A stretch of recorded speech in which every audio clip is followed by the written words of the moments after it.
Alright guys, today we're going to look at one of my favorite fish, the green spotted puffer. Now this fish is beautiful the way that it swims. It's very graceful, but it's not the easiest fish to care for, and we'll talk about why throughout this video. First off, you'll be sold this fish as a freshwater fish, but it takes more than just fresh water to care for this fish, because over time you've got to convert it to brackish water. Now mine, I got, when I first got it, it was a freshwater fish, and I lost two of them. I'd bought three at one time, and one of them was beaten to death by the other two, and the other one just died for whatever reason. Water quality, I'm not sure, maybe it had something when I picked it up in the beginning, so I don't know exactly. This one is still alive and he's doing great. It's taken a while to get used to caring for this particular fish, because it is a little bit different than most freshwater fish that I have, because I've been slowly changing the salinity of the water. So what started out as freshwater is now running at about 1.008. The next dosing will be about 1.010, and eventually, when it's a full-grown adult, you'll want to be at about 1.02, which is pretty much almost a marine saltwater fish. So, anyway, that's kind of some of the quick little tidbits. They're very aggressive fish. Like I said, one of them was killed by the other two. It was just nipped all up, had bite marks all over the fins, chunks out of the side, and then all of a sudden I came out one day and it was dead, and which was a bummer. And I've found, although I've wanted to introduce more fish into the tank, I've decided that it's really not something that is probably best to do, even for its own species. One, because of the size of the tank that I have it in right now, it's not ideal to have more. So right now I have it in a 20-gallon long. Now the smallest size that you probably want for a single green spotted puffer is a 30-gallon tank. Now this one's still pretty small, so he's doing all right in here. Ideally you'd have a 55-gallon, especially when it's full grown and it's about 6 inches long. Much bigger fish than what I'm looking at right now, which is about probably 3 inches, 2.5, 3 inches. So it'll be double this in length, and the girth that they get is pretty substantial. The other thing is the feeding of these fish that's a little bit different. So you've got to feed it some crustaceans and things, because it has a beak.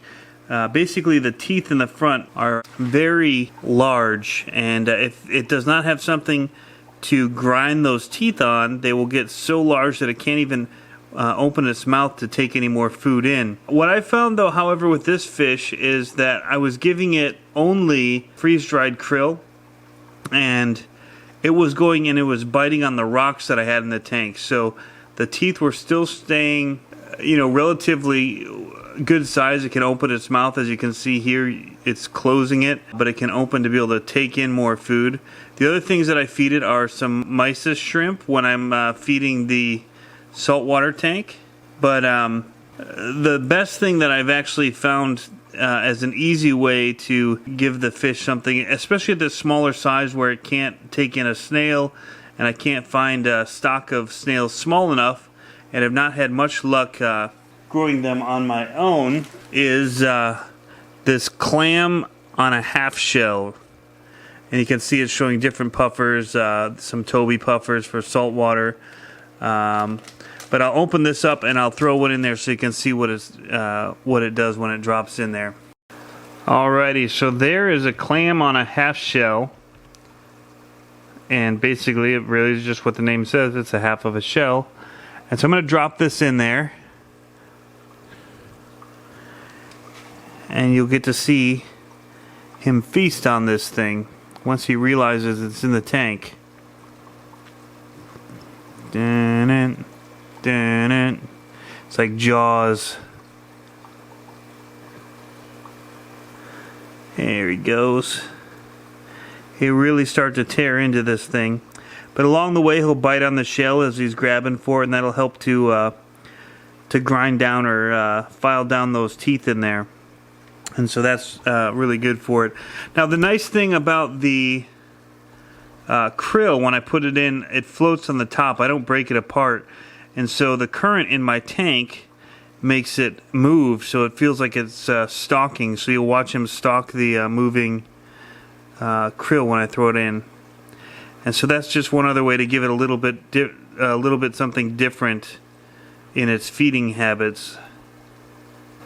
Come on now, you know you want that thing. Don't make a liar out of me. Eat. And so one of the other things is that they're very messy eaters, so he'll tear that apart and there's food strewn about. You can actually see and hear some of the shrimp that I gave him the other day still in the sand bed and on the rock. Same with the krill. He'll leave pieces of the krill around, and I'm constantly having to go in there and clean up after him when he's eating.